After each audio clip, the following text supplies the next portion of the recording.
सगळ्यांना नमस्कार. सगळ्यांचं खूप खूप स्वागत आहे आजच्या या लेक्चरमध्ये. सिलेबस मध्ये आपला जो टॉपिक आहे राज्यसेवा मुख्य परीक्षा,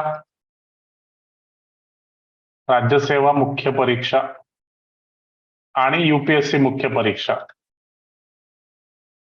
या दोन्ही परीक्षांमध्ये जो पेपर क्रमांक 1 आहे, पेपर क्रमांक 1, या पेपर क्रमांक 1 मध्ये आपला एक घटक आहे तो म्हणजे भारतीय समाज. आणि भारतीय समाजाशी संबंधित वेगवेगळ्या मुद्द्यांवर दरवर्षी 4 ते 5 क्वेश्चन्स विचारले जातात. 4 to 5 क्वेश्चन्स दरवर्षी 4 ते 5 क्वेश्चन्स विचारले जातात. ठीक आहे, म्हणजे जवळजवळ एक 60 to 75 मार्कांचं वेटेज आहे. याला 50 ते 75 मार्कांचं वेटेज आहे, लक्षात घ्या. ठीक आहे, तर 4-5 प्रश्न याच्यामध्ये दरवर्षी विचारले जातात. आणि त्यासोबतच तुमचा जर सोशिओलॉजी ऑप्शनल असेल,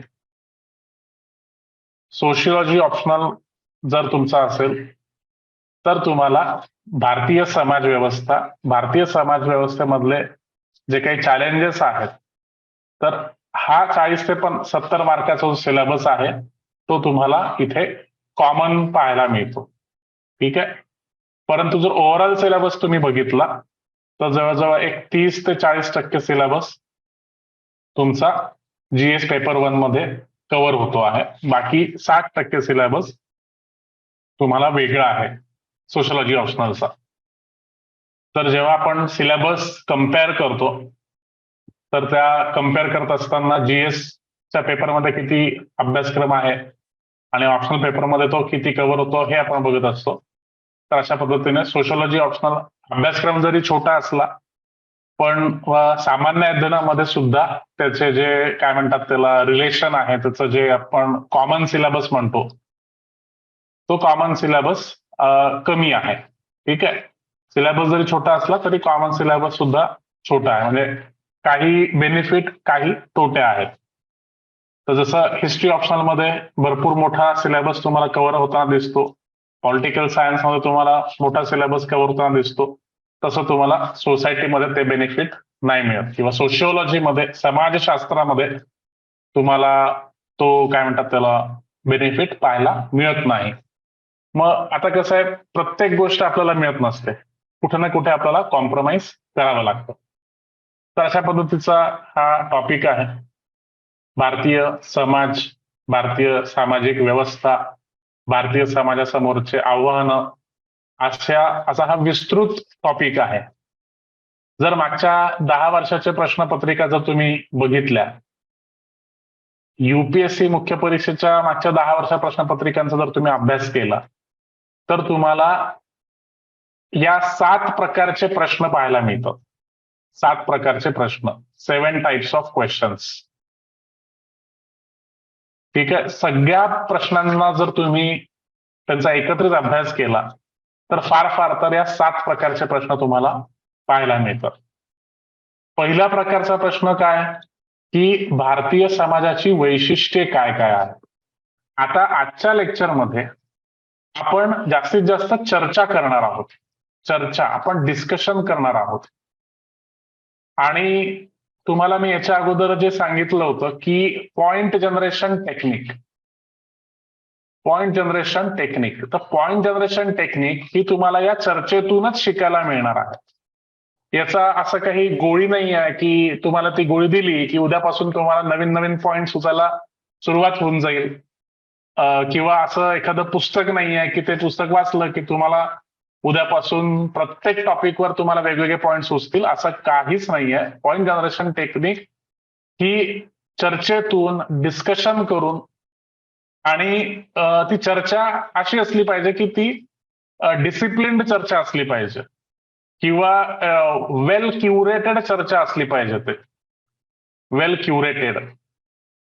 क्युरेटेड म्हणजे काय, एक मार्गदर्शक जेव्हा तुमच्या समोर असतो त्या मार्गदर्शकाच्या प्रेझेन्समध्ये कुठले पॉइंट योग्य, कुठले पॉइंट अयोग्य, कोणता पॉइंट आधी लिहायचा, कोणता पॉइंट शेवटी लिहायचा, कोणता पॉइंट अत्यंत महत्वाचा आहे, कोणता पॉइंट कमी महत्वाचं आहे, या सर्व गोष्टी तुम्हाला कळल्या पाहिजे. आणि नवीन नवीन मुद्दे कशा शोधून काढायचे, नवीन नवीन पॉइंट्स कशा शोधून काढायचे, तर हे तुम्हाला तज्ज्ञाच्या प्रेझेन्समध्येच हे शिकायला मिळणार आहे. ठीक आहे. तर चर्चा म्हणजे अशी वायफाय चर्चा नाही की जी आपण कट्ट्यावर बसून किंवा गावाच्या वेशीवर बसून लोक जे चर्चा करतात, मोदींनी असं नव्हतं करायला पाहिजे, मग बीजेपीचं असं चुकतं, काँग्रेसचं असं चुकतं, पवार साहेबांचं असं चुकतं, याला काही अर्थ नसतो. परंतु ही जी आपल्याला चर्चा करायची आहे ती एका विशिष्ट पद्धतीने, विशिष्ट डिसिप्लिनने करायची आहे. आणि ज्यामुळे आपल्याला मुख्य परीक्षेमध्ये याचा भरपूर भरपूर फायदा होणार आहे, कारण की तुम्हाला उत्तरं लिहायची आहे. आणि पॉइंट जनरेशनचा अजून एक फायदा तुम्हाला मी सांगतोय. पॉइंट जनरेशन टेक्निक जर तुम्ही शिकलात तर याचा बेनिफिट काय आहे? सगळ्यात पहिलं बेनिफिट काय, की आपल्या अभ्यासामध्ये आपण प्रत्येक गोष्ट पाठ करू शकत नाही. प्रत्येक गोष्ट आपण पाठ करू शकत नाही. पाठ करणं अत्यंत कठीण आहे, तोंडपाठ करणं, मगप करणं. दुसरी गोष्ट म्हणजे आपला जो सिलेबस आहे, अख्खाच्या अख्खा सिलेबस जरी आपण कव्हर केला तरी दरवर्षी एक म्हणजे 20 पैकी एक 3 ते 4 प्रश्न असे असतात की जे खूपच वेगळ्या पद्धतीचे आणि सिलेबसच्या बाहेरचे प्रश्न विचारले जातात. मग त्यामुळे अशा वेळेस असं कुठलं ठराविक पुस्तक नाही आहे की त्या पुस्तकामध्ये तुम्हाला सगळ्याच प्रश्नांची उत्तरं मिळतील. हॅलो, माझा आवाज येतोय तुम्हाला सगळ्यांना?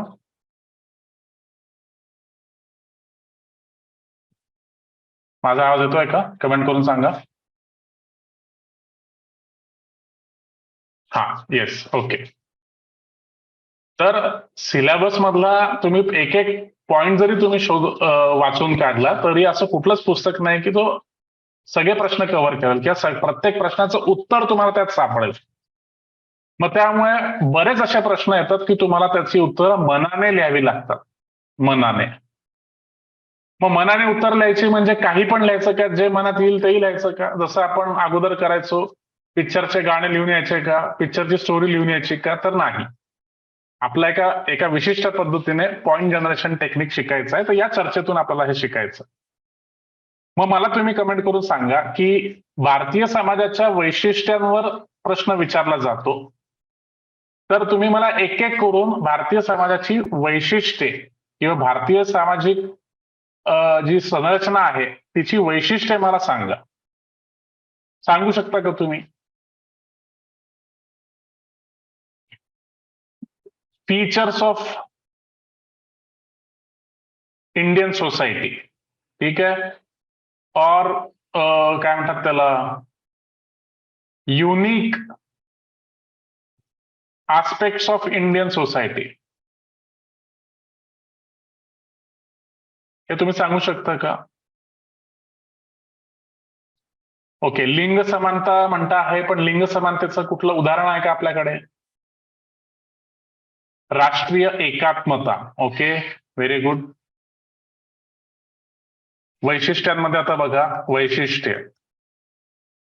आता आपण चर्चा करतो आहे आणि चर्चेतून जे चांगले मुद्दे निघतात त्यांची आपण यादी बनवतो आहे. तुम्ही तुमच्याकडे पेन आणि पेपर ठेवा, नोटबुक ठेवा आणि जे मुद्दे आपण फायनल घेतो आहे ते आता लिहून काढा.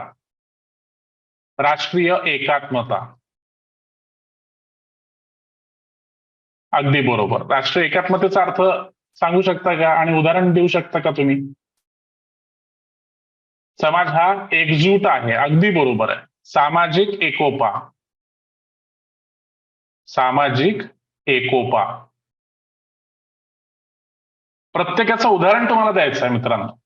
जर लैंगिक समानता तुम्ही म्हणता आहे, लैंगिक समानता आहे, तर त्याचं तुम्ही उदाहरण द्या.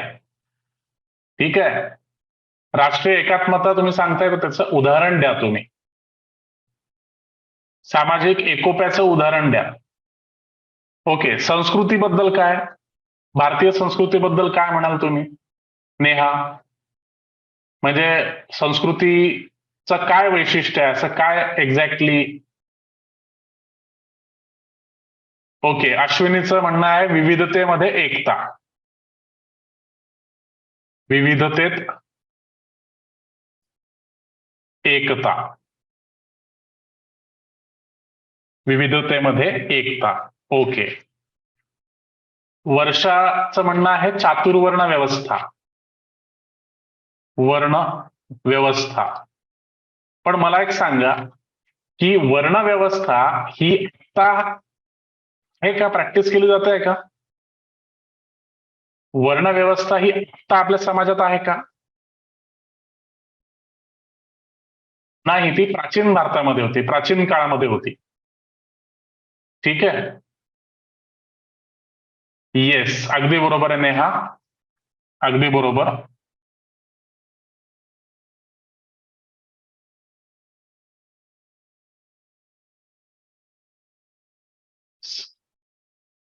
प्रत्येक राज्याची वेगळी संस्कृती आहे, अगदी बरोबर. प्रत्येक राज्याची, एक मिनिट,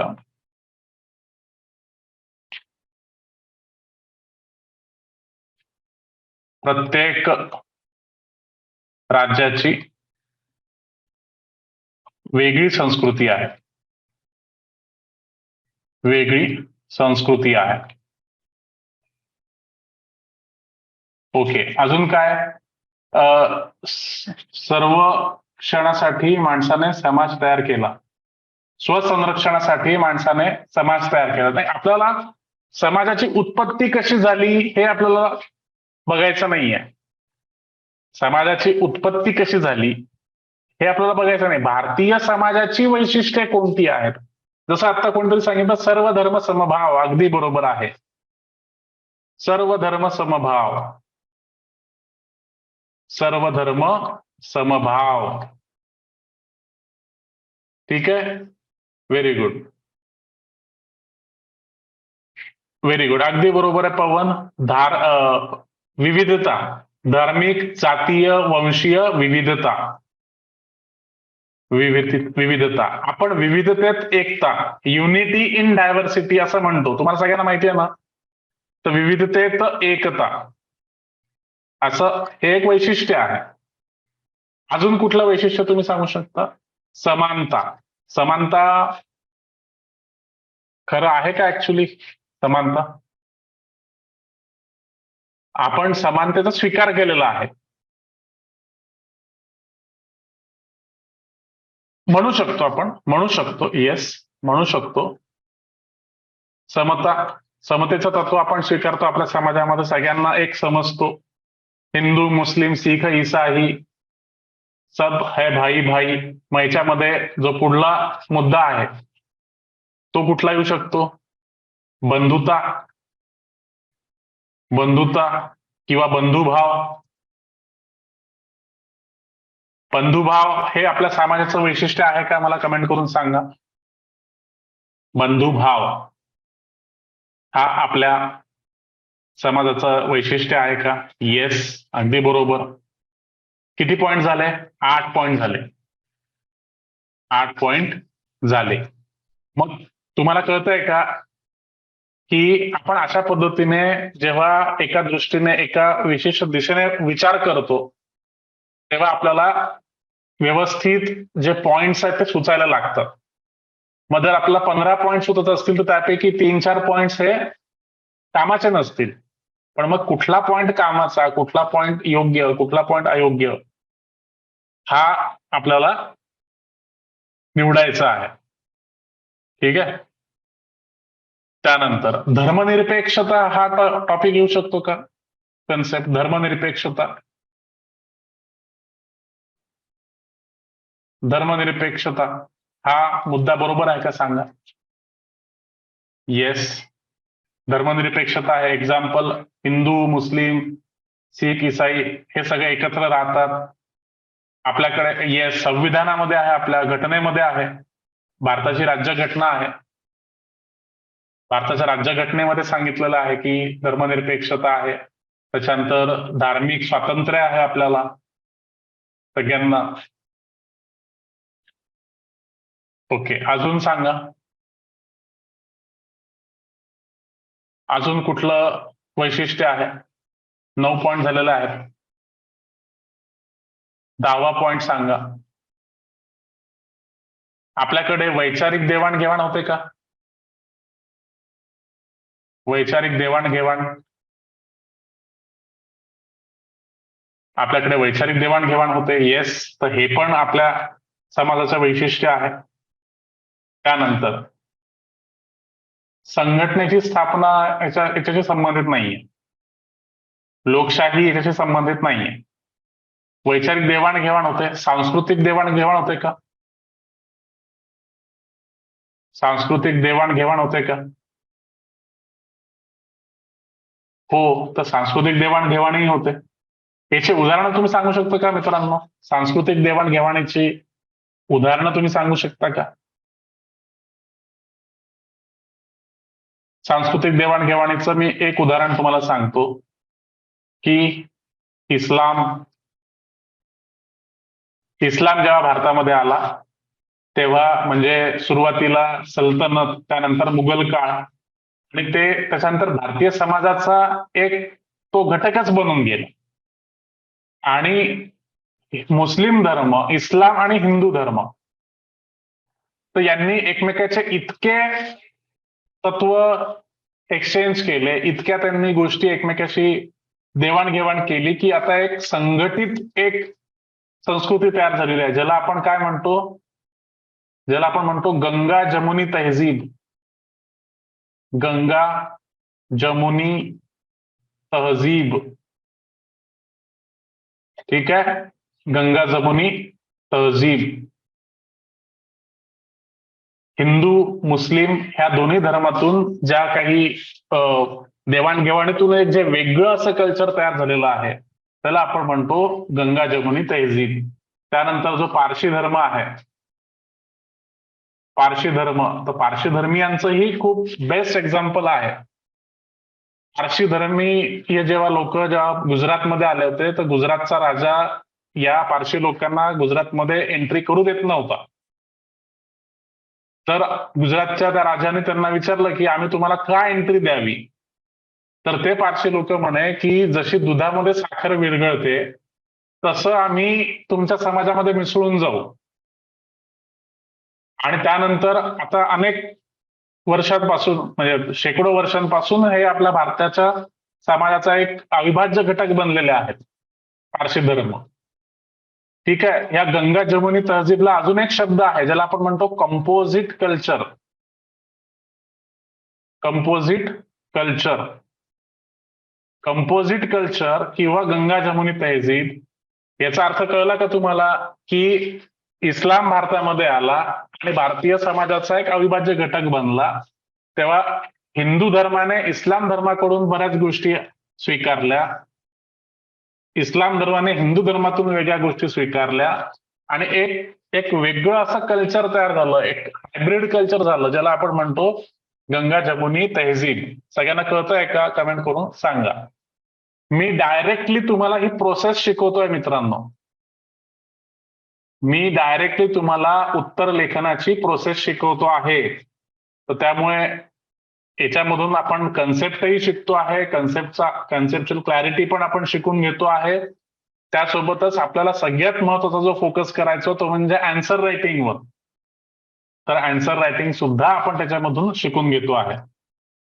तर पाहता पाहता किती पॉईंट झाले? 11 पॉईंट झाले मित्रांनो. नाताळ सेलिब्रेट करतो आपण, ईद सेलिब्रेट करतो. हिंदू लोक मदरशामध्ये जातात, सॉरी मदरशामध्ये नाही, दर्ग्यावर जातात. ठीक आहे. मुस्लिम लोक गणेशोत्सवात सहभागी होतात. तर असे अनेक एक्झाम्पल आपण देऊ शकता. प्रत्येक ठिकाणी तुम्हाला एक्झाम्पल द्यायचं आहे. ठीक आहे. वैचारिक देवाणघेवाण ही म्हणजे उत्तरेकडचे लोक दक्षिणेकडच्या लोकांकडून वैचारिक देवाणघेवाण करतात. दक्षिणेकडचे लोक उत्तरेकडे जातात, उत्तरेकडचे लोक दक्षिणेकडे जातात. आपण आपल्याकडे आपल्या मूलभूत हक्कांमध्ये आपल्याला संचाराचा अधिकार आहे. आर्टिकल 19 मध्ये फ्री मुव्हमेंट, भारतातील कुठलाही व्यक्ती देशाच्या कुठल्याही कोपऱ्यामध्ये जाऊ शकतो, कुठेही वास्तव्य करू शकतो. आणि त्याच्यामुळे काय होतं, तर वैचारिक देवाणघेवाण होते.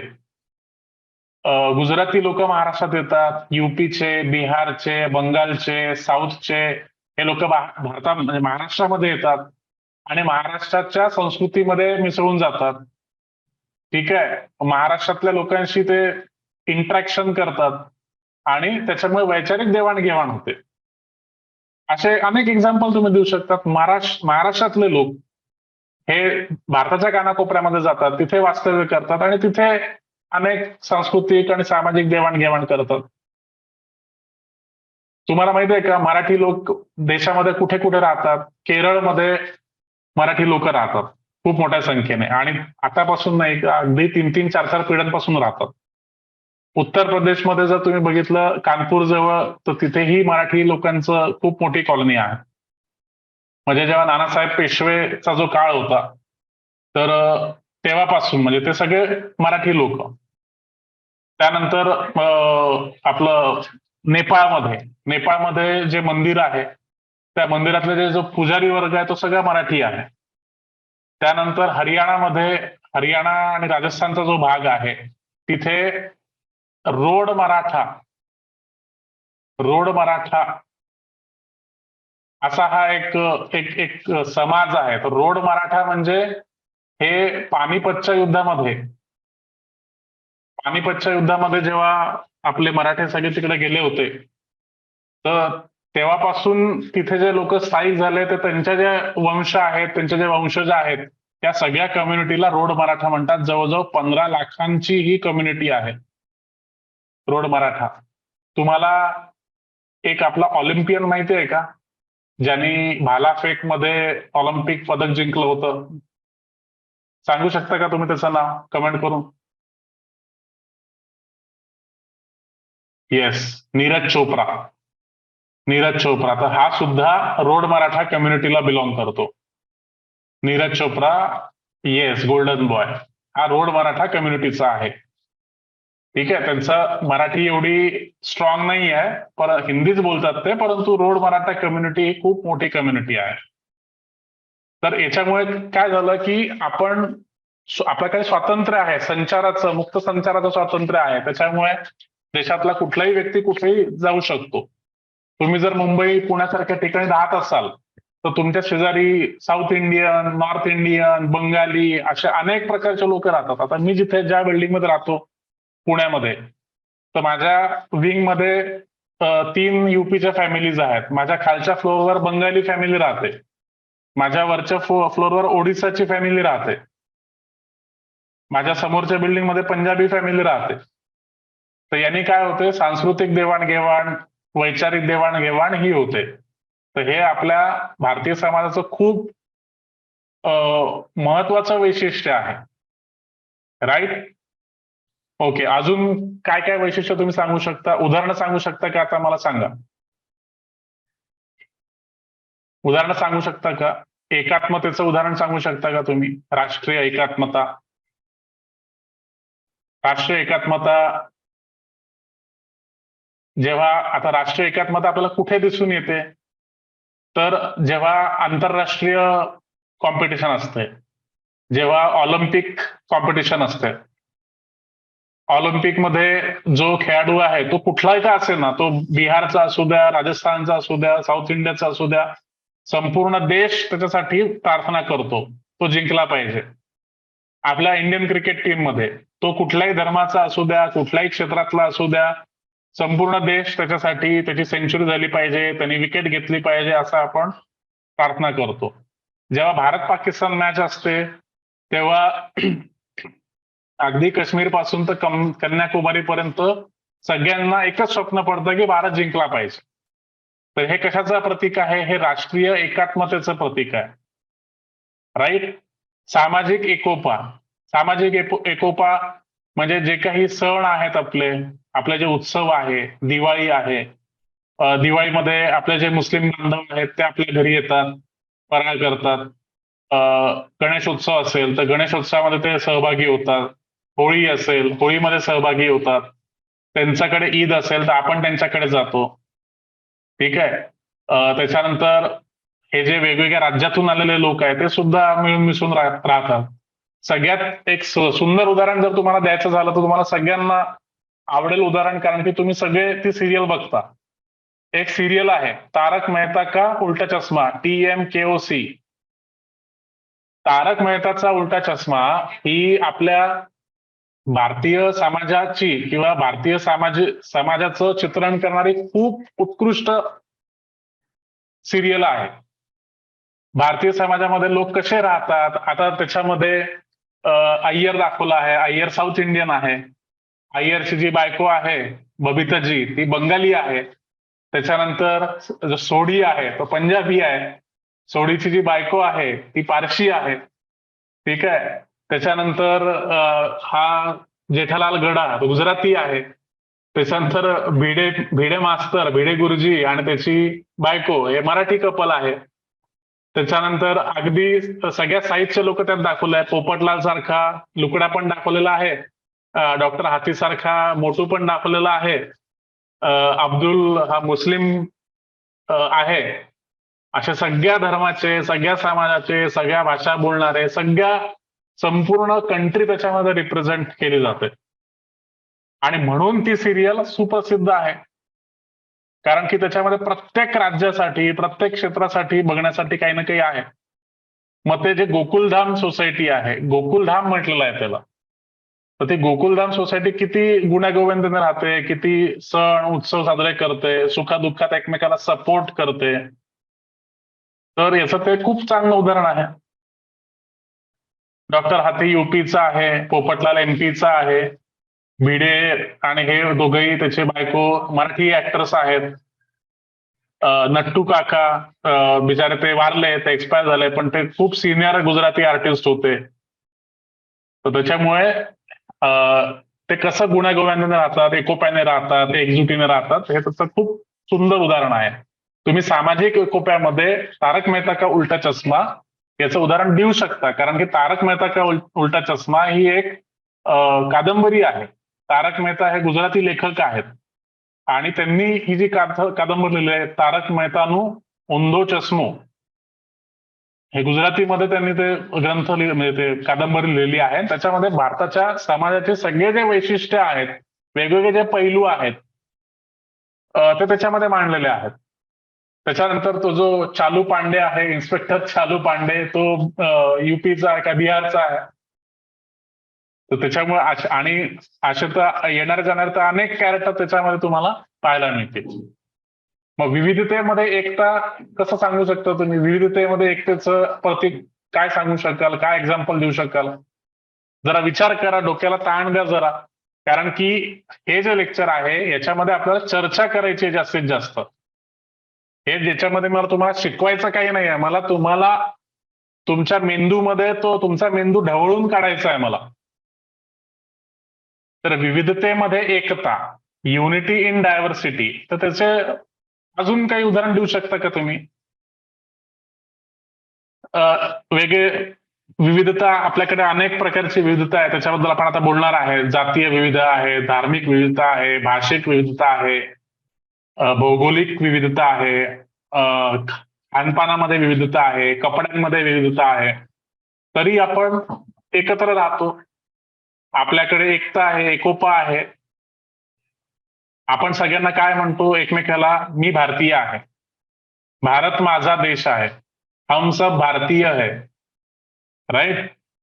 तर आपल्याकडे या सगळ्या गोष्टी असून सुद्धा, इतक्या प्रकारच्या विविधता असून सुद्धा आपली एक नॅशनल आयडेंटिटी आहे. नॅशनल आयडेंटिटी, आपली राष्ट्रीय ओळख आहे ती, की आपण सगळं आपल्याकडे वैविध्य असूनही आपण काय स्वतःला म्हणतो? मैं इंडियन हूं, आय एम इंडियन, मैं भारतीय हूं, हम सब भारतीय है, राईट. तर हे विविधतेमधील एकतेचं उदाहरण असू शकतं. आपलं नॅशनल अँथेम असेल, हम सब भारतीय है नावाचं एक गीत आहे, खूप फेमस गीत आहे, तुम्ही युट्यूबवर शोधा, राईट. त्यानंतर प्रत्येक राज्याची वेगळी संस्कृती आहे, लक्षात घ्या. आता याचं उदाहरण मी का सांगतोय तुम्हाला डिटेलमध्ये? कारण की याच्यावर युपीएससी मुख्य परीक्षेमध्ये एक प्रश्न येऊन गेलेला आहे. युपीएससी मुख्य परीक्षेमध्ये मागील वर्षाच्या प्रश्नपत्रिकांमध्ये एक प्रश्न तुम्हाला पाहायला मिळतो की भारत म्हणजे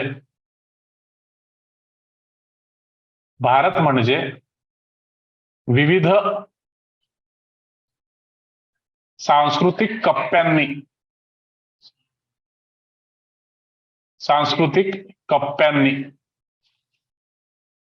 बनलेला देश आहे.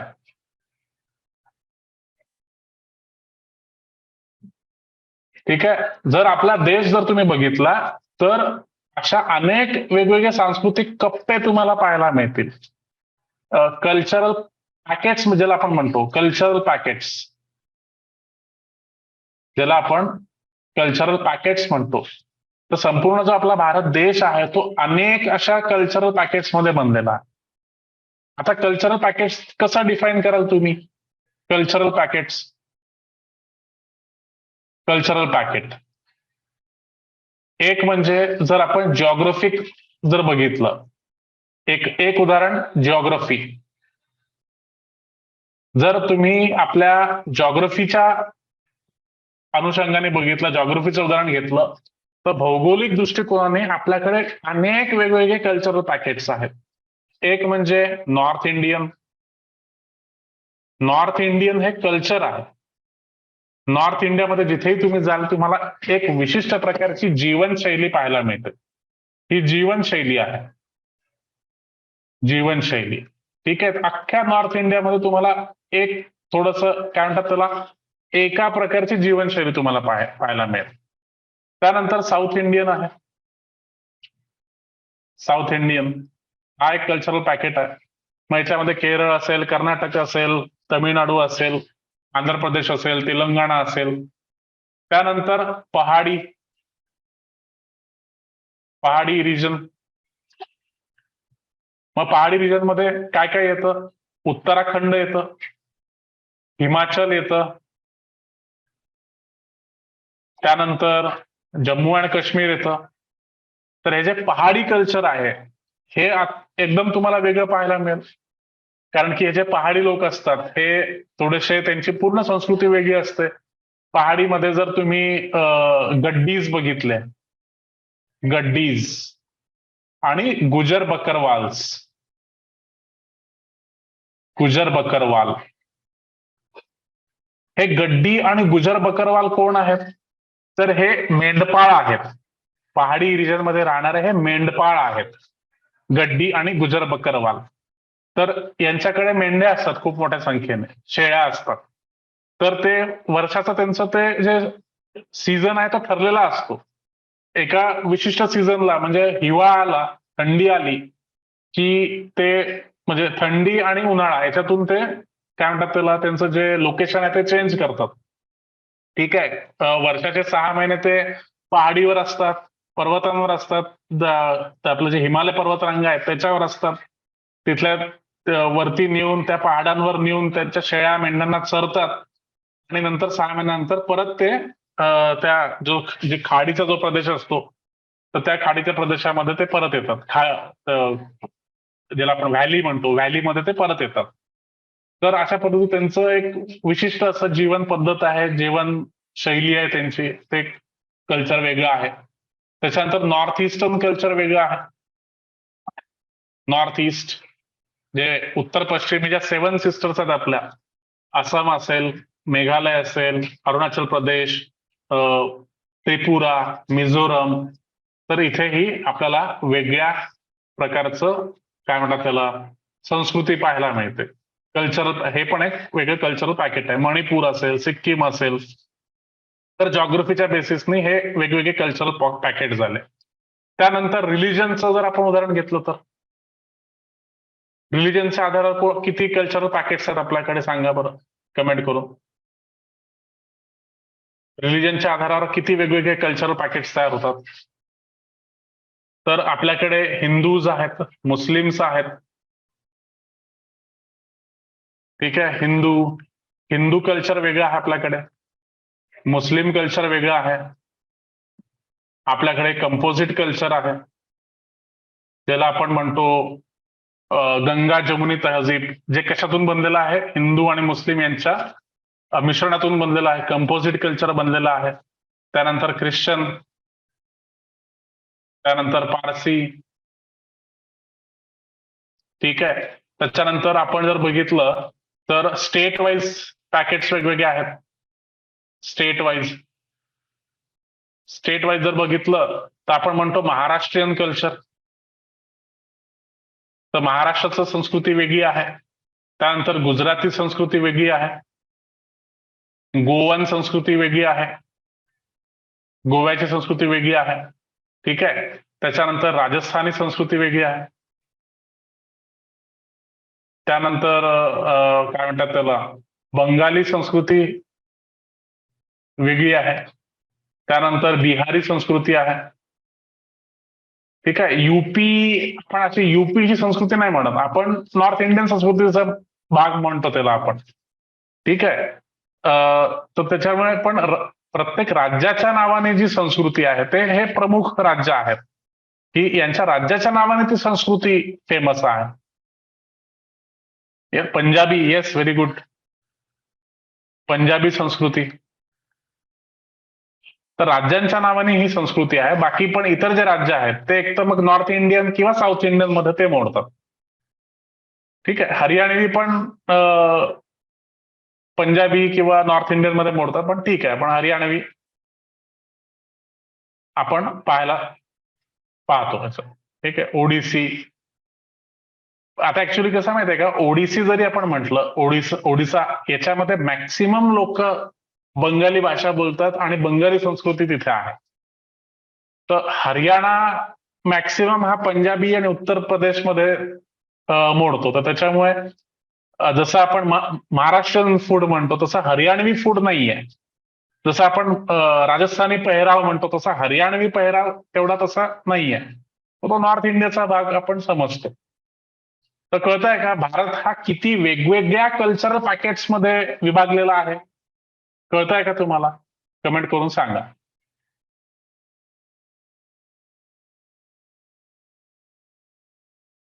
ओडिसा हा बॉर्डरला येतो, आपण थोड्या वेळात बघूयात. बॉर्डरला येतो तो.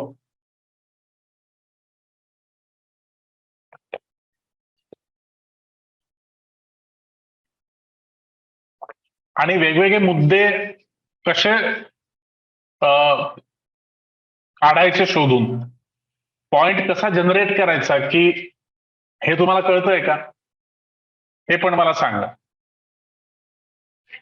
जर सुरुवातीला या लेक्चरच्या अगोदर जर तुम्हाला विचारलं असतं की भारत हा वेगवेगळ्या सांस्कृतिक पॅकेट पासून बनलेला आहे, तर तुम्हाला सुचलं नसतं की अरे एक्झॅक्टली काय म्हटलंय याच्यामध्ये, याच्यात एक्झॅक्टली काय विचारलेलं आहे. पण जेव्हा मी तुम्हाला सांगतोय तर पटापट तुम्ही उदाहरणं देताय, तुम्ही तुमच्याचकडून जास्तीत जास्त उदाहरणं आलेले आहेत. तर हे तुम्ही समजून घ्या, जेव्हा मी तुम्हाला एक विचार करण्याची दिशा दिली, विचार करायला तुम्हाला प्रवृत्त केलं, तुम्हाला मी जेव्हा प्रश्न विचारला, तेव्हा कुठे तुम्हाला पटापट उदाहरणं सुचायला लागले. तर ह्या सगळ्या गोष्टी सरावाने होणार आहेत तुमच्या. तुम्ही जितका जास्तीत जास्त सराव कराल, जितके लेक्चर्स माझ्यासोबत कराल, तितकं तुम्हाला हे पॉइंट जनरेशन टेक्निक ही कामात येणार आहे. ठीक आहे. सो आपण कल्चरल पॅकेट्सची उदाहरणं बघितली. अजूनही आपण पहिल्याच पॉइंटवर आहोत. आपण भारतीय संस्कृतीची वैशिष्ट्येच डिस्कस एक्सक्यूज मी भारतीय संस्कृतीची वैशिष्ट्यच आपण डिस्कस करतोय आत्ता. राईट. सर्व धर्मसमूहाची भरपूर एक्झाम्पल्स आहेत, तुम्ही लिहू शकता. विविधतेत एकता, ऍक्च्युली थांबा, एक पॉइंट रिपीट झालाय. विविधतेमध्ये एकता, आपण हा पॉइंट जो आहे तो रिपीट घेतला होता. ठीक आहे. त्याचेही बरेचसे उदाहरणं तुम्हाला देता येतील. समतेचे उदाहरणं देता येतील. वेगवेगळे जे सामाजिक घटक आहेत त्यांना आपण समान मानतो. बंधुभाव, भाईचारा, आपण याच्यामध्ये बरेच उदाहरणं, याच्यात बंधुभावामध्ये काय उदाहरणं देऊ शकता सांगा बरं. बंधुभाव किंवा फ्रॅटर्निटी, इंग्लिशमध्ये फ्रॅटर्निटी, याची काय उदाहरणं तुम्ही देऊ शकता की भारतीय समाजामध्ये बंधुभाव आहे. मग आता धर्मनिरपेक्षता वेगळं, सर्व धर्म समभाव वेगळं, आणि भारतीय समाजामधील बंधुभावाची उदाहरणे सांगू शकता का?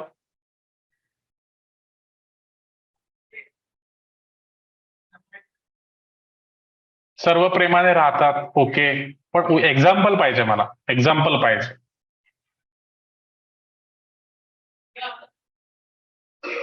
बंधुभाव,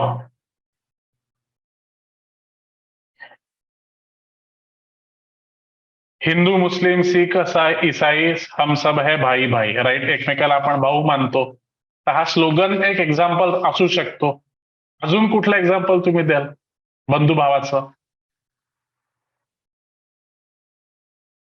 ब्लड डोनेशन. ब्लड डोनेशन हे बंधुभावाचं उदाहरण राहू शकतं का? मला कमेंट करून सांगा. Organ donation. Organ donation yes. आता तुम्ही तो चित्रपट बघितला असेल क्रांतीवीर. तो नाना पाटेकर, आता मला नाना पाटेकरची ऍक्टिंग तर नाही येणार, पण तो म्हणतो ये देखो ये देख, ये हिंदू का खून है, ये मुस्लिम का खून है, अभी इसको मिलाया, अभी ये बोता किसका खून है. राईट. आता रक्त तर सगळ्यांचं सारखंच आहे. ब्लड डोनेशन जेव्हा आपण करतो तेव्हा आपण हिंदूला करतो का? आपण मुस्लिमला करतो का? कुठल्या विशिष्ट जातीसाठी करतो का? नाही. आपण ब्लड डोनेशन करतो तर तो बंधुभाव आहे की तो माझ्या देशातल्या बांधवांना ते कामात आलं पाहिजे. मग तो कुठल्याही जातीचा असो.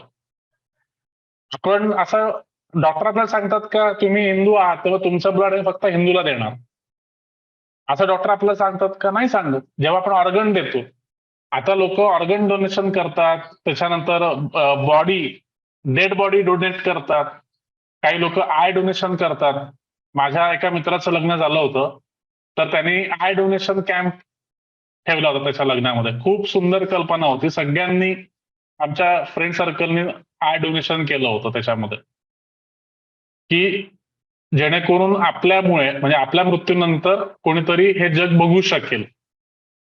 Right. Soldiers, very good. Soldier. आता जरी आपल्याकडे मराठा बटालियन असेल किंवा काय महार बटालियन असेल, रिलिजन मुस्लिम लोकांची बटालियन वेगळी असेल, राजपूतांची बटालियन वेगळी असेल, तरी हे सगळे कोणासाठी लढतात? हे देशासाठी लढतात. ठीक आहे. आपल्या देशातल्या बांधवांसाठी लढतात. राईट. कोविड सिच्युएशन मध्ये बऱ्याच गोष्टी अशा घडल्या की आपण आपला बंधुभाव दाखवून दिला. School colleges, right. स्कूल कॉलेजेसचं एक्झाम्पल देऊ शकता. त्याच्यानंतर पण परफेक्ट एक असं उदाहरण द्या की ते डायरेक्ट परफेक्ट गेलं पाहिजे, बसलं पाहिजे, ते एक्सप्लेन करायची गरज नको. आता स्कूल कॉलेज म्हटलं तर मग एक्झॅक्टली काय? स्कूल कॉलेजमध्ये तर नसतं की कुठल्या धर्माचं आपण हे करत नाही, काय म्हणतात त्याला, धर्मभेद किंवा जातीभेद करत नाही.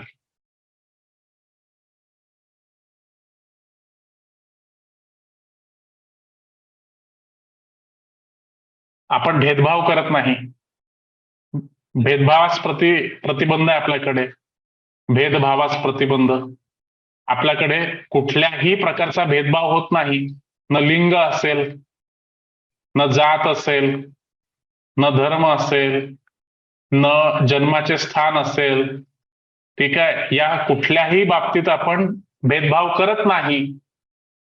कुठल्याही दोन व्यक्तीमध्ये आपण भेदभाव करत नाही. याच्याने काय होतो? तर बंधुभाव प्रमोट होतो. बंधुभाव प्रमोट होतो की नाही याच्यामुळे? आपल्या राज्यघटनेमध्ये भेदभावास प्रतिबंध आर्टिकल 15, याच्यावर एक चित्रपट पण आला होता आर्टिकल 15. आयुष्यमान खुरानाचा आर्टिकल 15 एक चित्रपट आला होता, पाहिला का तुम्ही? तर जेव्हा आपण भेदभावास प्रतिबंध करतो तेव्हा ऑटोमॅटिक समाजामध्ये बंधुभाव वाढतो. राईट. आपण बघा किती नंबर ऑफ एक्झाम्पल, जेव्हा पहिले तुम्हाला एक एक्झाम्पल सुचत नव्हतं, लक्षात घ्या, पहिले तुम्हाला एकही एक्झाम्पल सुचत नव्हतं, पण जसं जसं मी ब्लड डोनेशन, ऑर्गन डोनेशनचं उदाहरण दिलं तसं तुम्हाला हळूहळू एक एक एक एक एक एक एक्झाम्पल आता आठवत चाललेलं आहे. तर हीच कला तुम्हाला शिकायची आहे, समजून घ्या नीट. ठीक आहे. मग तुमची अशी एवढी प्रॅक्टिस झाली पाहिजे की फटाफट फटाफट तुम्हाला हे मुद्दे सुचले पाहिजे, जेणेकरून तुमचा रायटिंग स्पीड वाढेल. मला आज कोणीतरी म्हणत होतं फोनवर, मी फोनवर चर्चा करत होतो, तर सर आम्हाला सुचत नाही पॉइंट्स, उत्तराची सुरुवात कशी करावी, शब्द सुचत नाही, मुद्दे सुचत नाही. तर ही जी प्रॅक्टिस आहे ही तुम्हाला मदत करणार आहे आन्सर रायटिंग मध्ये, भरपूर मदत करणार आहे. राईट. रक्षाबंधनचा फेस्टिवल आहे, तर त्याच्यात म्हणजे आमच्या शाळेमध्ये तर हिंदू असो, मुस्लिम असो, पंजाबी असो, सगळे एकमेकाला राखी बांधायचे. तर हा बंधुभाव आहे. ठीक आहे. सो त्याच्यानंतर भारतीय समाजाची वैशिष्ट्ये. अच्छा, आता धर्मनिरपेक्षता आणि सर्वधर्म समभाव याचं काही एक्झाम्पल्स बघा. आपल्याकडे धर्मनिरपेक्षतेचं तत्व आहे. आपण धर्मनिरपेक्ष आहोत. ठीक आहे. तर याचे काही वैशिष्ट्य आहेत, समजून घ्या पहिले. आता हे धर्मनिरपेक्षता तुम्हाला पुढे जाऊन पॉलिटीमध्ये पण शिकायचं आहे. धर्मनिरपेक्षता. आता धर्मनिरपेक्षता दोन कन्सेप्ट आहेत. एक आहे वेस्टर्न कन्सेप्ट. वेस्टर्न म्हणजे काय? पाश्चात्य देशांमधला कन्सेप्ट. आणि दुसरा म्हणजे इंडियन कन्सेप्ट, भारतीय कन्सेप्ट. ठीक आहे. वेस्टर्न कन्सेप्ट मध्ये काय सांगितलेलं आहे की शासन आणि धर्म हे वेगवेगळे आहेत. ठीक आहे. शासन आणि धर्म यांच्यामध्ये काहीही संबंध नाहीये. No relation. आणि भारतामध्ये जो कन्सेप्ट आहे धर्मनिरपेक्षतेचा, तो म्हणजे शासन सर्व धर्मांना इक्वल आदर देणार, इक्वल रिस्पेक्ट करणार. प्रत्येक धर्माचा इक्वल आदर आणि इक्वल रिस्पेक्ट केला जाणार. हा भारतीय कन्सेप्ट आहे, ज्याला आपण म्हणतो सर्व धर्म समभाव. सर्व धर्म समभाव. ठीक आहे. हा कन्सेप्ट आहे भारतीय कन्सेप्ट. भारतीय कन्सेप्ट आपण हा शोधून काढलेला आहे. ठीक आहे. त्याच्यानंतर अजून एक कन्सेप्ट आहे आपल्या भारताचं. अजून एक खूप मस्त, खूप मोठं वैशिष्ट्य आहे. दोन वैशिष्ट्य आहेत जे आपल्याला वेदांमधून, वैदिक काळापासून आपण ते तत्व फोकस केलेलं आहे. तुम्ही सांगू शकता का? आमिर खानची एक ऍडव्हर्टाईज होती. आमिर खानची एक जाहिरात होती. त्या जाहिरातीमध्ये ते तत्व सांगितलेलं आहे. हे वैदिक काळामधले तत्व आहे. कोणताही धर्म श्रेष्ठ नाही, सगळ्या धर्मांना काय म्हणतात त्याला, इक्वल आदर देण्यात येतो. अगदी बरोबर अश्विनी.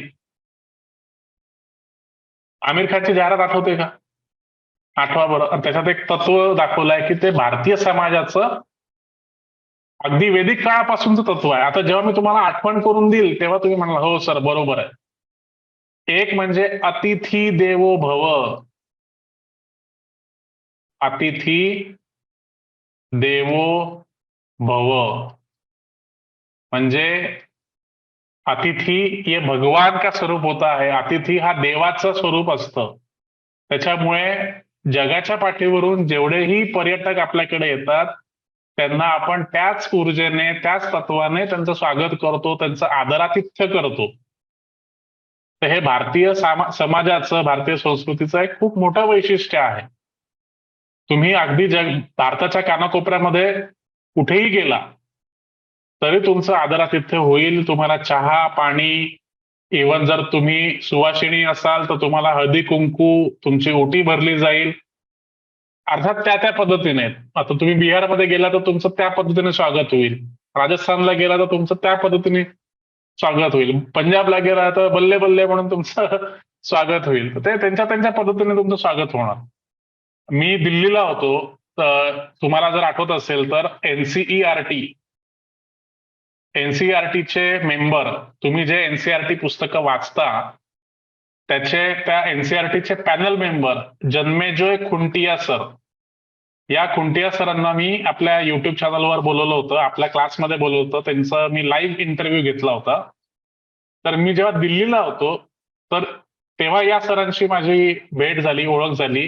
हे ओडिसाचे आहेत प्रॉपर. आणि सर हे एनसीईआरटीचे पॅनल मेंबर होते अनेक वर्ष. इकॉनॉमीचे बुक्स त्यांनी डेव्हलप केल्यात एनसीईआरटीचे.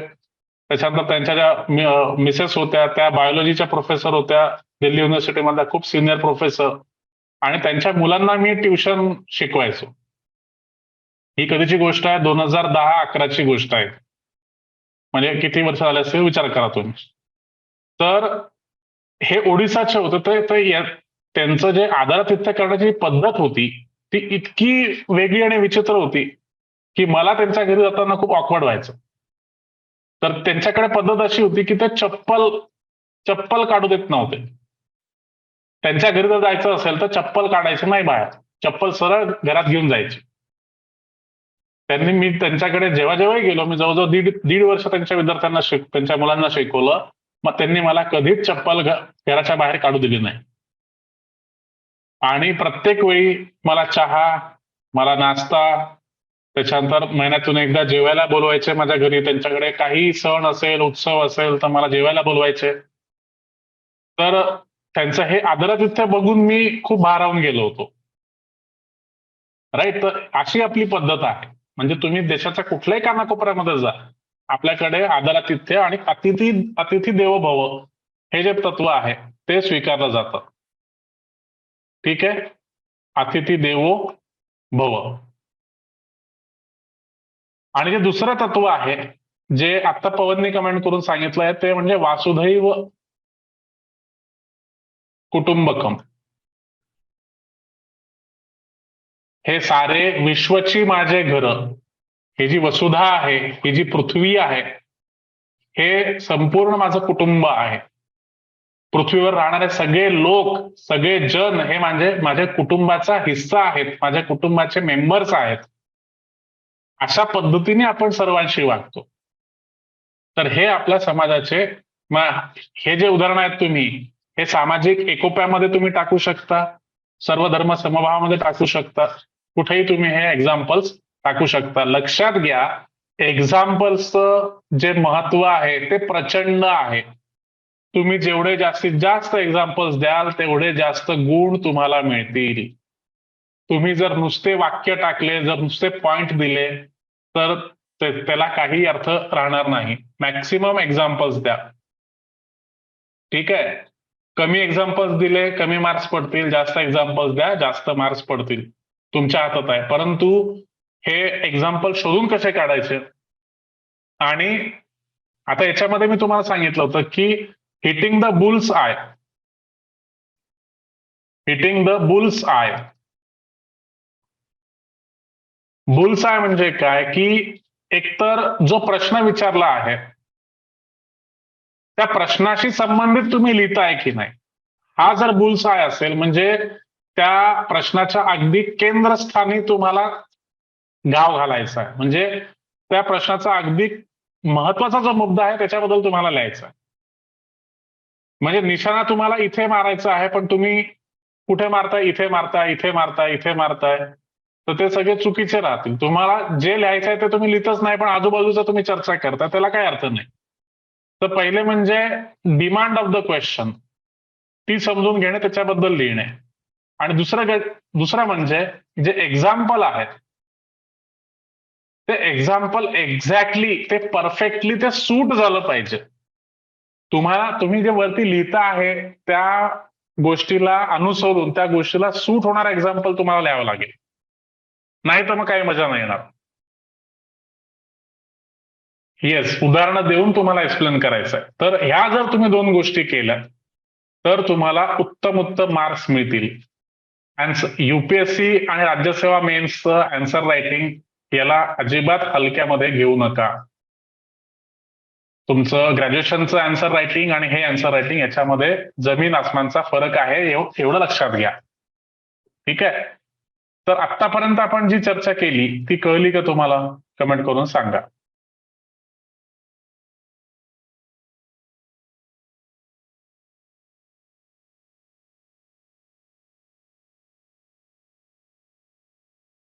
सगळ्यांनी कमेंट करा.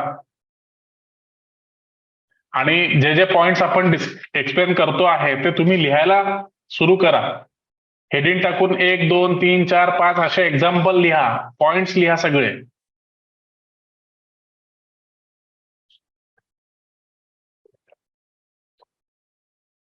Okay, very good.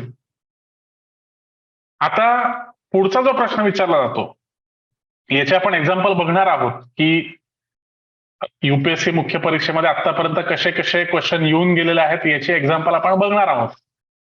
तर पहिल्या प्रकारचा जो प्रश्न आहे, प्रश्न क्रमांक 1, तो भारतीय समाजाच्या वैशिष्ट्यांवर विचारला जातो. दुसरा प्रकारचा जो प्रश्न आहे, प्रश्न क्रमांक 2, तर भारतीय समाजातील सकारात्मक बाजू जी आहे त्या सकारात्मक बाजूवर प्रश्न विचारले जातात. जे काही तुम्हाला सकारात्मक गोष्टी दिसतात भारतीय समाजातल्या आणि भारतीय समाजातल्या ज्या स्ट्रेंथ आहेत, जी भारतीय समाजाची ताकद आहे, त्या गोष्टीवर तुम्हाला प्रश्न विचारले जातात. आता निश्चितच ही जी वैशिष्ट्ये आहेत भारतीय समाजाची, आता त्यातली काही वैशिष्ट्ये ही स्ट्रेंथ आहेत, सकारात्मक बाजू आहेत. परंतु काही काही गोष्टी हे विकनेसेस सुद्धा आहेत. ठीक आहे, तर ते सकारात्मक बाजू कुठली आणि नकारात्मक बाजू कुठली हे तुम्हाला कळलं पाहिजे.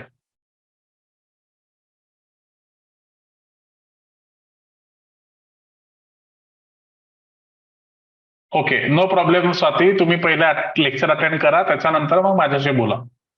पहिले लेक्चर महत्वाचं आहे. ह्या गोष्टी तुम्हाला मिळतील, सगळ्या गोष्टी तुम्हाला सांगितल्या जातील. तुम्ही त्याची काळजी करू नका, फीची वगैरे काळजी करू नका.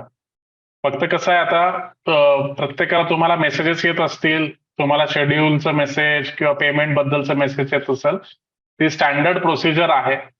जरी तुमचं माझ्याशी किंवा माझ्या टीमशी बोलणं झालेलं असलं तरी तुम्हाला ते जे ठरलेले मेसेजेस आहेत ते सगळ्यांना येत आहेत. त्याच्यामुळे त्याचं टेन्शन नका घेऊ तुम्ही की मला मेसेज आला आता सर काय म्हणतील किंवा असं. तुम्ही तुम्ही काही लोक आता, काही लोकांनी आज ऍडमिशन घेतली, काही लोकांनी परवा ऍडमिशन घेतली, काही लोक उद्या पेमेंट करणार आहेत. तर त्या पद्धतीने तुमच्या सोयीनुसार तुम्ही त्या गोष्टी करा. रेकॉर्डेड लेक्चर तुम्हाला सगळे ऍपवर मिळतील, त्याची काळजी करू नका. पण आता या लेक्चरमध्ये तुम्ही लक्ष द्या.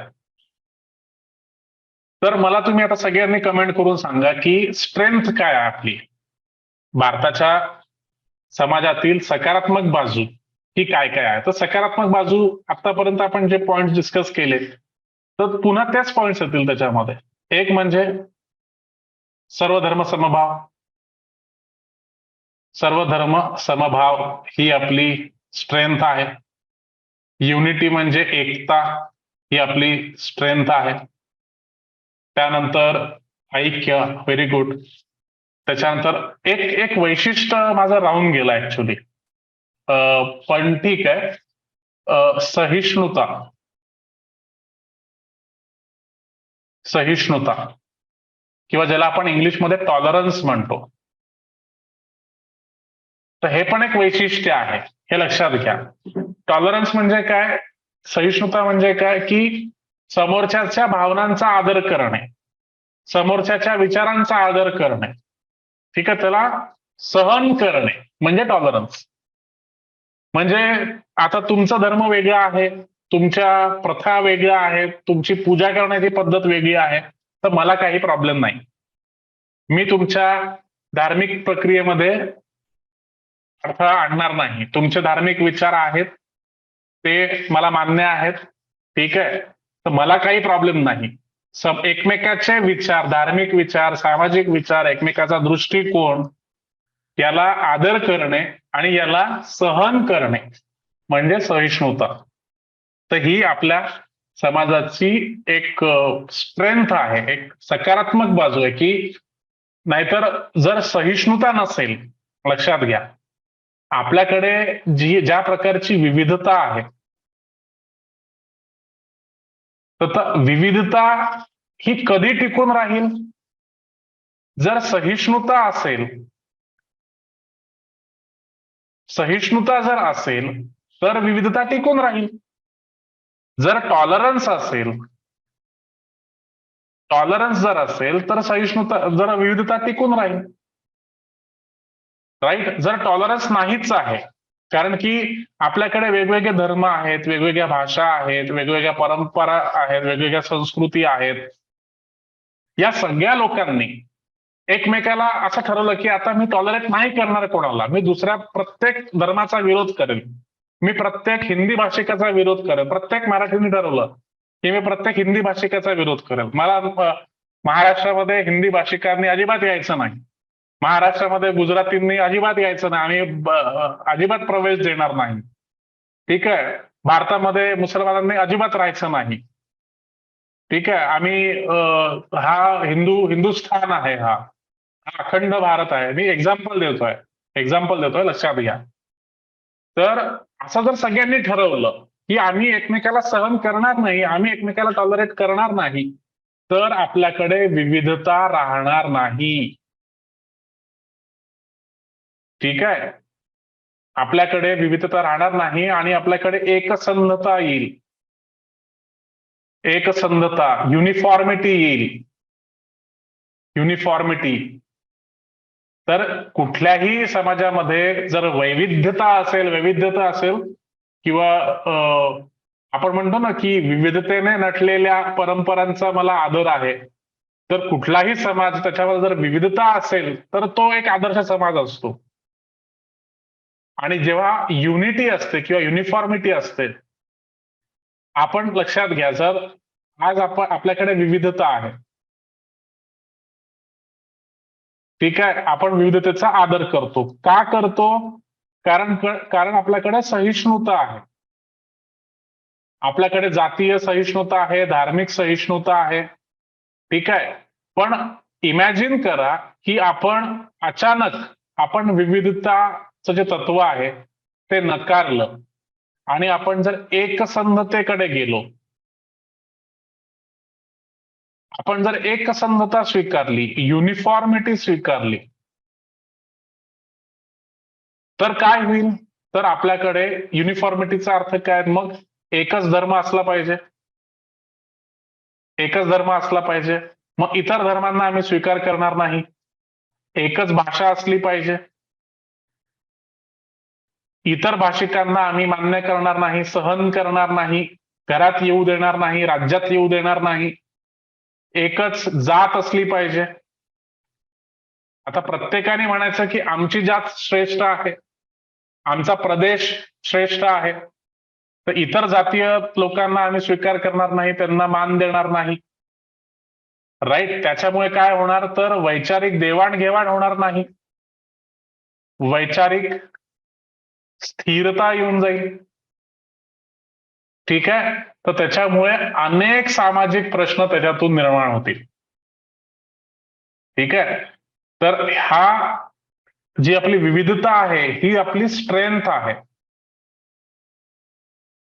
स्ट्रेंथ आहे. ठीक आहे, आणि या विविधतेला धोका कशापासून आहे? तर एकसंधतेपासून आपल्याला धोका आहे, युनिफॉर्मिटी पासून आपल्याला धोका आहे. कळत आहे का? कमेंट करून सांगा. हे खूप क्लिष्ट असा टॉपिक मी तुम्हाला सोपा करून मी सांगायचा प्रयत्न करतोय. आपल्याकडे काही असे विचारधारा आहेत की त्यांना एकसंधता हवी आहे. एकसंधता. राईट. आता मी नाव घेत नाही, परंतु काही पॉलिटिकल आयडिओलॉजीज आपल्याकडे आहेत की त्याच्यामध्ये एकसंधता, एक धर्माचा मान सन्मान, राईट, तर त्याचा जास्त ते पुरस्कार करतात. पण तो धोका आहे आपल्या विविधतेला, आपल्या सामाजिक विविधतेला तो एक धोका आहे, लक्षात घ्या. बाकीच्यांनी कमेंट नाही केलं, बाकीच्यांना कळत आहे का? जरा सांगा. बाकीच्यांनीही कमेंट करा.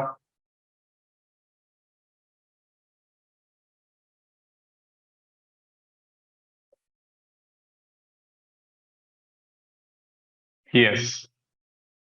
सतीश, सुशील, तुमच्या कमेंट दिसल्या नाही मला. Roshan, very good. Vithu, Nirantar, Neha, Kavita, yes, very good. Hina, Gayatri, Ashwini, Varsha Jagtap, Varsha Salap, yes. ठीक आहे, तर हे आपल्या सकारात्मक बाजू आहे. एक वेळा परत एकदा सांगू का? एक वेळा. तर आपल्याला सकारात्मक बाजू बघायच्या आहेत. सकारात्मक बाजू एक आपला सर्वधर्म समभाव ही एक सकारात्मक बाजू आहे. आपली एकता ही आपली सकारात्मक बाजू आहे. सहिष्णुता जी आपल्याकडे आहे, धार्मिक सहिष्णुता, जातीय सहिष्णुता, ही सकारात्मक बाजू आहे. ठीक आहे, अजून सकारात्मक बाजू काय आहे सांगा बरं. गरजवंतांना सहकार्य करणे, ही आपल्याकडे एक काय म्हणतात त्याला, सकारात्मक बाजू आहे. एकमेकांना समजून घेणे हे टॉलरन्स मध्ये येतं. एकमेकांना समजून घेणे हे टॉलरन्स मध्ये किंवा सहिष्णुतेमध्ये येतं. ठीक आहे. एकता असेल, सामाजिक एकोपा असेल, हे आपलं सकारात्मक बाजू आहे. विविधता ही सकारात्मक बाजू आहे. राईट. अजून एक एक पॉईंट सांगून टाका, म्हणजे 5 पॉईंट होऊन जातात. 5 सकारात्मक पॉईंट आणि 5 नकारात्मक पॉईंट.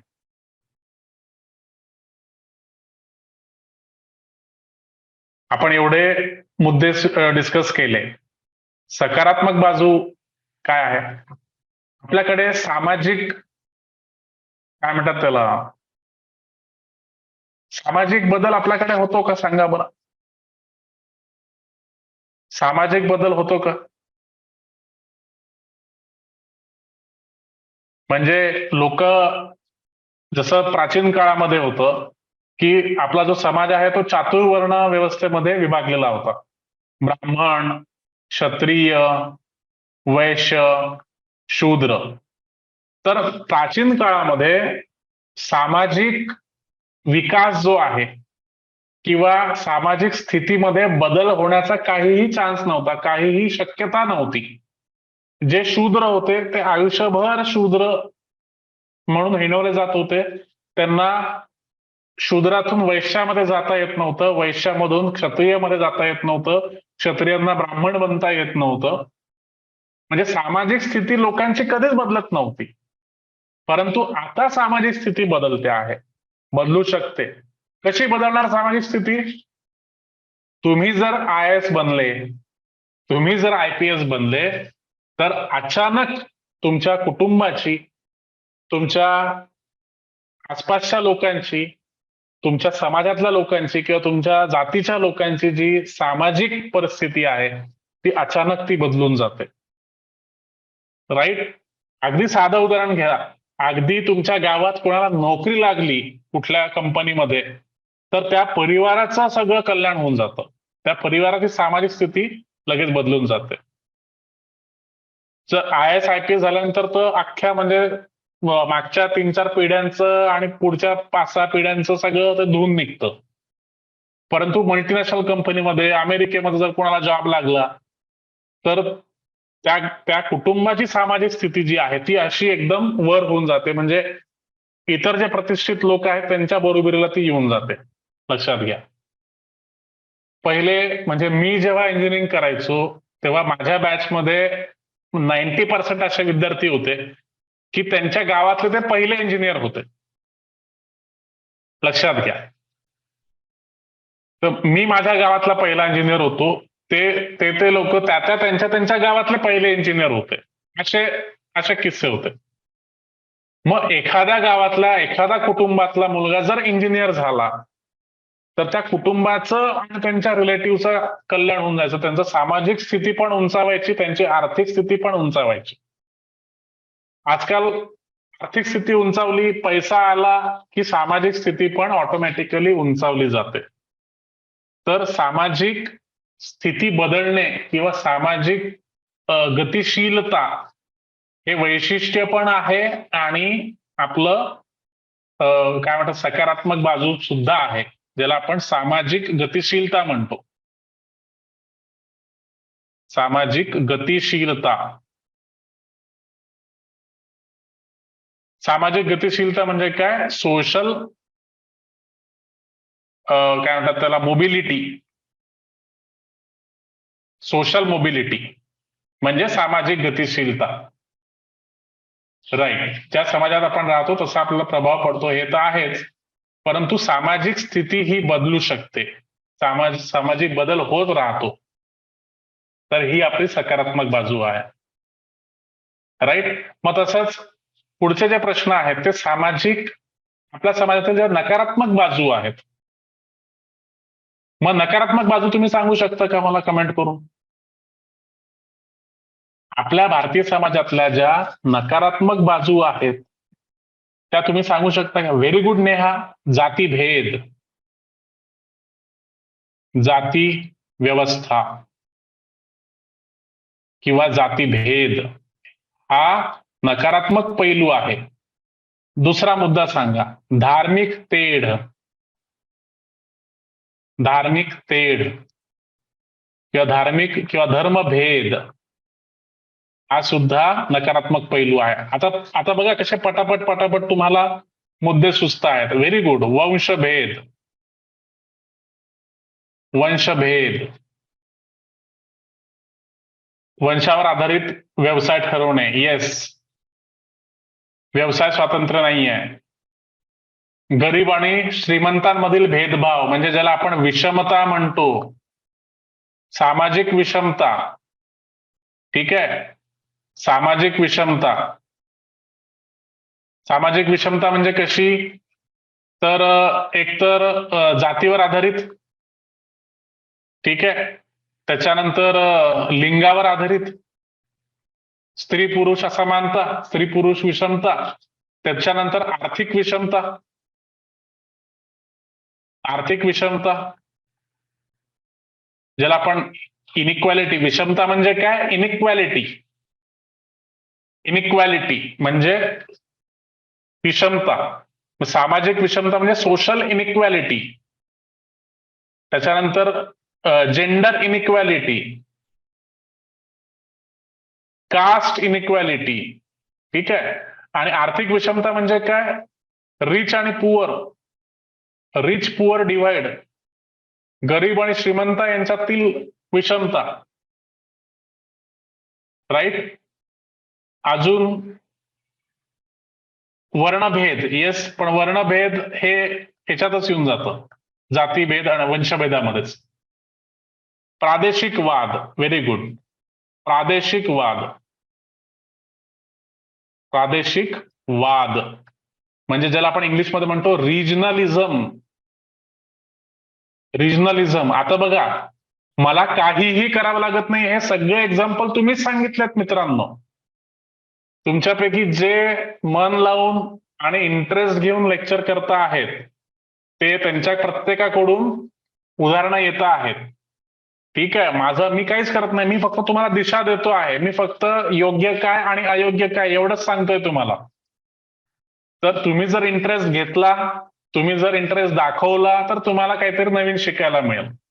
तुम्ही जर नुसतं हाताची घडी ठेवून बसलात किंवा झोपून जर तुम्ही बघितलं तर तुम्हाला काही इंटरेस्ट येणार नाही. तर इंटरेस्ट घ्या, कमेंट्स करा. कमेंट चुकली तरीही चालेल, परंतु कमेंट करा. अगदी बरोबर आहे सुशील. सीमावाद.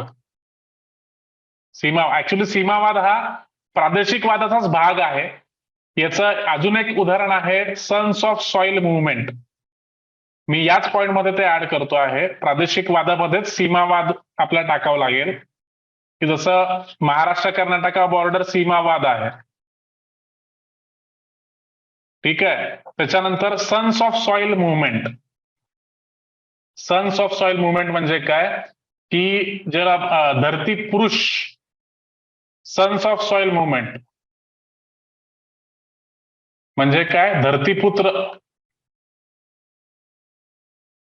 आता सन्स ऑफ सॉइल मुव्हमेंटचं जे एक्झॅक्ट उदाहरण आहे ते म्हणजे शिवसेना,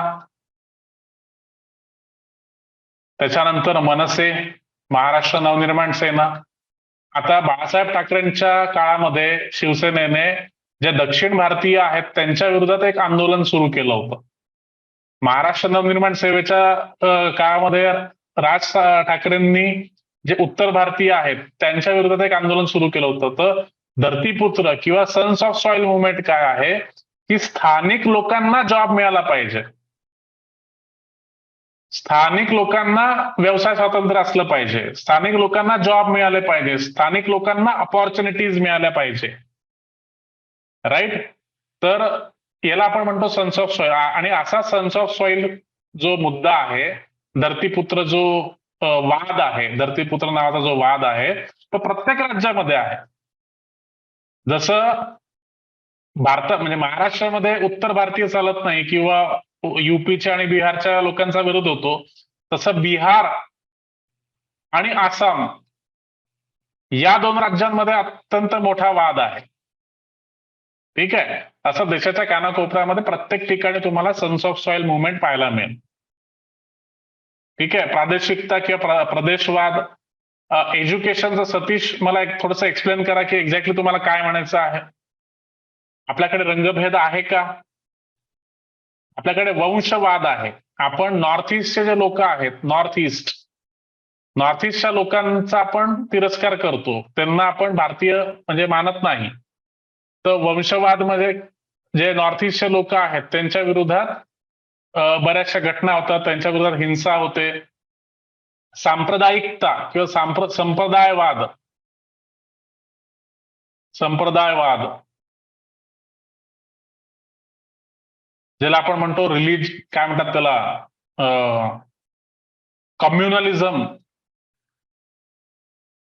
कम्युनलिझम किंवा सांप्रदायिकता म्हणजे धर्माच्या आधारावर गटबाजी करणे, समाजामध्ये तेढ निर्माण करणे आणि दोन धर्मांमध्ये भांडणं लावून त्यांच्यामध्ये दंगली घडवून आणणे, त्याला आपण कम्युनलिझम म्हणतो. समाजवाद हा विकनेस आहे का? समाजवाद थोडं एक्सप्लेन करा जरा थोडस. समाजवाद हा विकनेस आहे का? येस, पवन बरोबर आहे. वर्णभेद आहे, संप्रदायवाद आहे. निकिताने खूप सुंदर पॉइंट मांडला होता याच्या अगोदर, तो मी थोडासा आता इथे कुठे लिहू, थांबा.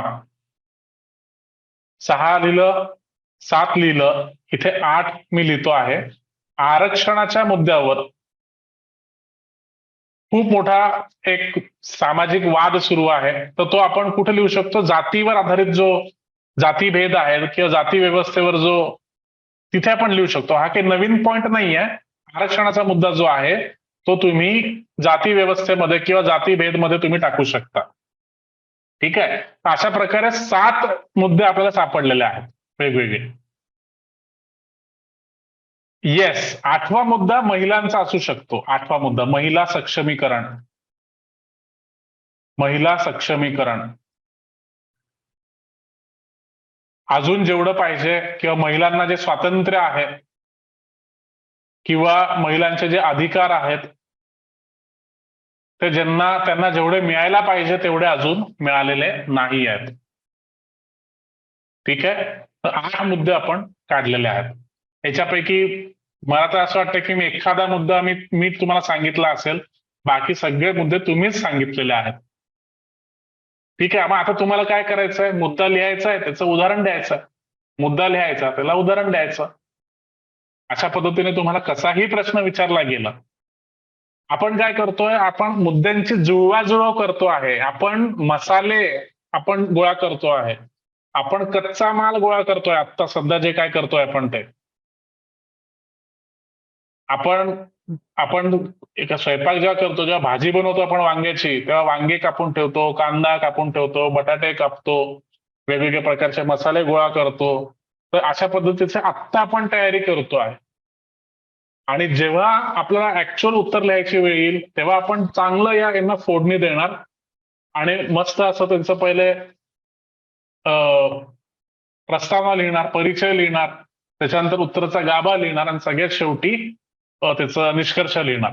अशा पद्धतीने ती खूप सुंदर अशी रेसिपी तयार होईल आपली. तर आता आपण फक्त जे पॉइंट्स आहेत, जे मुद्दे आहेत ते समजून घेण्याचा प्रयत्न करतोय. इथपर्यंत सगळ्यांना क्लिअर आहे का? कमेंट करून सांगा.